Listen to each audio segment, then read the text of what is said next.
C'est quoi l'écologie? C'est des petits gestes de tous les jours qui font du bien à la planète. J'aime ma planète, ouais! Ben moi non. Ben, ça va, je rigole.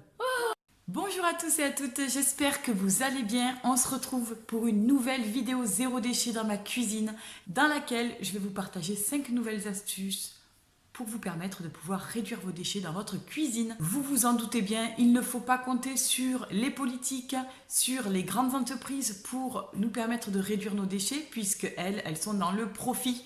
Et plus elles vendent, plus elles permettent aux personnes de surconsommer, et plus ça leur fait gagner de fric. Du coup, il ne faut compter que sur nous-mêmes et sur notre pouvoir d'achat pour agir pour l'environnement.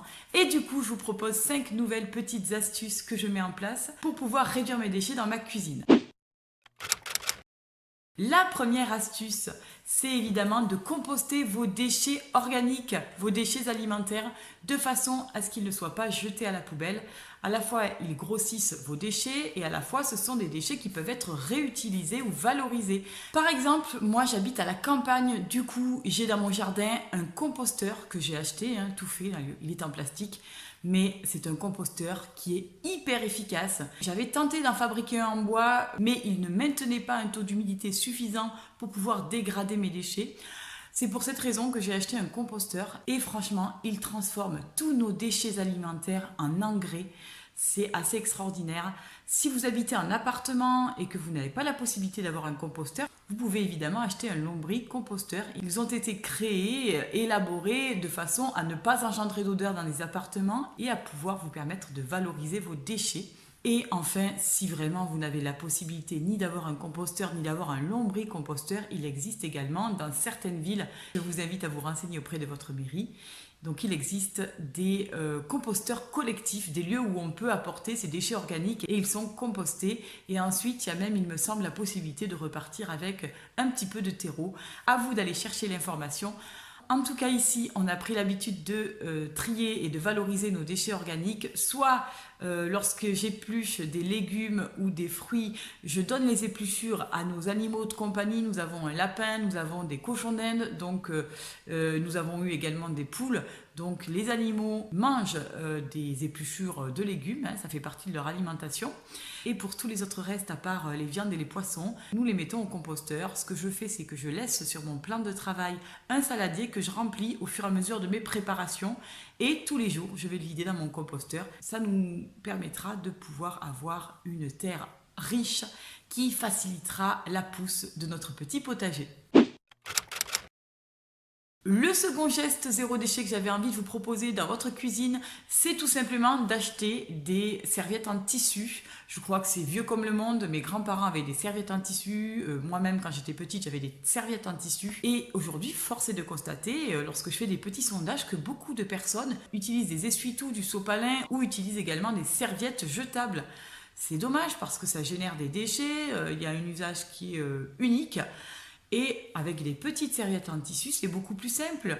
On s'en sert, lorsqu'elles sont sales, on les lave, on les fait sécher et c'est reparti pour un tour. Ça ne génère aucun déchet. Donc c'est un petit geste vraiment tout simple mais qui permet de réduire considérablement vos déchets.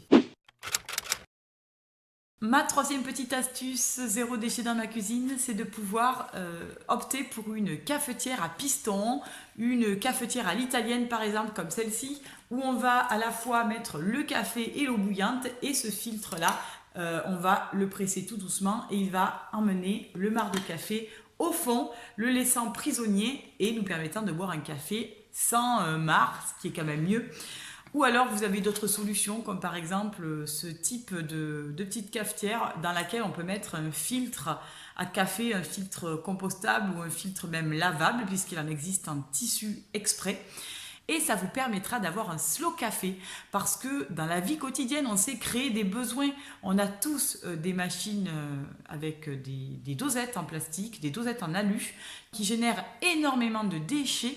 Si vous imaginez un petit peu, vous, vos déchets avec ces machines à café, imaginez-le à l'échelle mondiale, c'est faramineux. Donc, si j'ai un conseil à vous donner, essayez d'adopter une démarche de slow café, donc de faire du café zéro déchet. Par ailleurs, vous pouvez réutiliser le marc pour faire des gommages pour le corps par exemple, ou vous pouvez également utiliser le marc pour le disséminer au pied de vos plantes. Ça fait une espèce d'engrais naturel. Bref, tout est réutilisable et c'est ça qui est vraiment génial dans le Slow Café. Ensuite, pour faire vos courses, utilisez des sacs réutilisables ou des sacs à vrac. Ce sont des tout petits sacs comme ça en tissu que l'on remplit avec des aliments en vrac, ce qui permet de ne pas générer de déchets plastiques supplémentaires. Vous avez aussi ceci par exemple, ça c'est moi qui les ai fabriqués. Il y en a de différentes tailles, comme celui-ci aussi. Je suis zéro déchet et donc ce sont des petits sacs que l'on peut utiliser pour mettre ses fruits, ses légumes, ses oléagineux, ses féculents, etc. Et ce sont des sacs hyper pratiques. Après, on arrive à la maison, on transvase directement dans nos bocaux en verre et nous avons généré aucun déchet. C'est franchement pas négligeable parce que je ne sais pas si vous avez remarqué, mais dans la plupart des magasins alimentaires, il y a vraiment un suremballage des produits.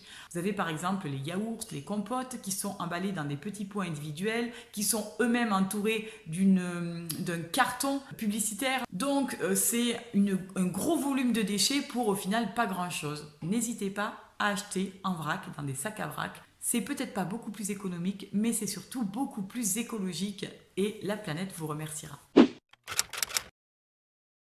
Pour terminer, n'hésitez pas à cuisiner les restes, à réutiliser les restes, voire même à les congeler pour les jours de flemme plutôt qu'à les jeter. Alors ça peut paraître totalement évident pour certaines personnes, mais figurez-vous que ça ne l'est pas pour tout le monde. Par exemple, il y a quelques années, donc je travaillais, mon conjoint aussi, on n'était pas souvent à la maison et on avait notre petit chien qui s'occupait dans notre jardin.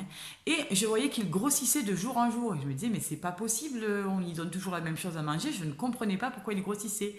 Et figurez-vous en fait que j'ai découvert que mes voisins ne mangeaient jamais leurs restes et en fait tranquillement à travers le grillage ils donnaient les restes à mon chien qui se régalait évidemment mais du coup qui prenait du poids.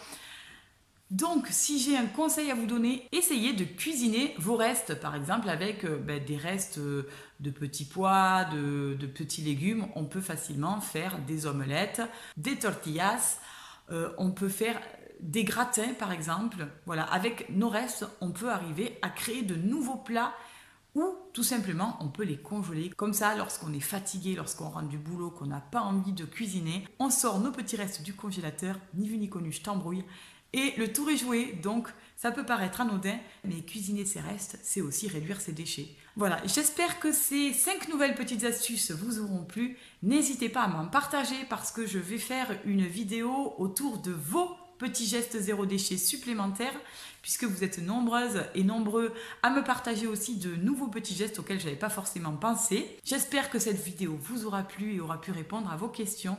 N'hésitez pas à me faire des petits retours. Je vous fais un gros bisou et à très vite pour une nouvelle vidéo zéro déchet dans ma cuisine. Bye bye!